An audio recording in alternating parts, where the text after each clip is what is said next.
Lanka G இலங்கைக்கும் ஜப்பானுக்கும் இடையில் நிர்மாணிக்கப்பட்ட மதம் மற்றும் கலாச்சார ரீதியான இந்த உறவு பாலம் லங்கா ஜி என அழைக்கப்படுகிறது.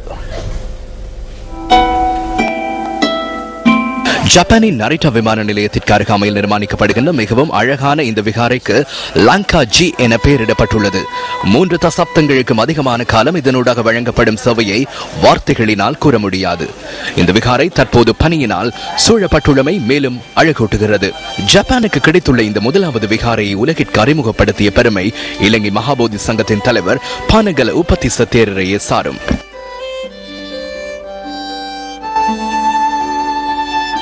අපි හිතුවට වඩා විශාල මේ අතින් අධ්‍යාපනික ඒ වගේම சாஸ்கிருதிக ஆர்த்திக கல்வி கலாச்சாரம் பொருளாதாரம் என்ற ரீதியில் நாம் எண்ணி பார்க்காத அளவிற்கு இந்த லங்காஜி விகாரை பாரிய பங்களிப்பை வழங்கியுள்ளது.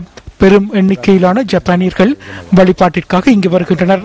அதே போன்று ஆங்கில மொழியை பயில்வதற்கும் வருகின்றனர். இரு நாடுகளுக்கும் இடையில் காணப்படுகின்ற கலாச்சார ரீதியான உறவுகள் இதனால் வலுப்பெறுகின்றன. அதனாலேயே லங்காஜி இலங்கைக்கும் ஜப்பானுக்கும் இடையிலான பாலம் என்று நான் கூறினேன்.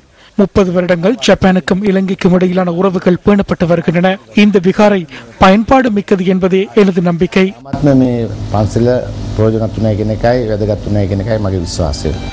பல்வேறு சமூக சேவைகளில் ஈடுபட்டுள்ள பானகல உபதிஸ்ஸ தேரர் யோசிடா சொகன்ஜியின் ஒத்துழைப்புடன் 1979 ஆண்டு முதலாவது யோசிடா சிறுவர் பாடசாலை இலங்கையில் ஆரம்பித்தார். அதனைத் தொடர்ந்து சர்வதேச பாடசாலை ஒன்றை உருவாக்கிய அவர் இந்தியாவில் உள்ள சாஞ்சி பல்கலைக்கழகத்தையும் ஆரம்பிக்க நடவடிக்கைகளை மேற்கொண்டிருந்தார். சாஞ்சி பல்கலைக்கழகத்திற்கு முதல் வருட மாணவர்களை 2013 ஆண்டு முதல் காலாண்டில் இணைத்துக் கொள்ள எதிர்பார்க்கின்றேன். மிகவும் குறைந்த அளவிலானவர்களை இணைத்துக் கொள்ளப்பட உள்ளனர். எதிர்வரும் காலங்களில் அதனை அதிகரிக்க எதிர்பார்க்கின்றேன். கட்டடங்கள் நிர்மாணிக்கப்படுகின்ற வரை குத்தகைக்கு கட்டடங்களை பெற்றே பல்கலைக்கழக கல்வி நடவடிக்கைகளை முன்னெடுக்க எதிர்பார்க்கின்றேன். எதிர்வரும் 2 அல்லது 3 வருடங்களில் பல்கலைக்கழக நடவடிக்கைகள் முழுமை பெறும் என நம்புகின்றேன்.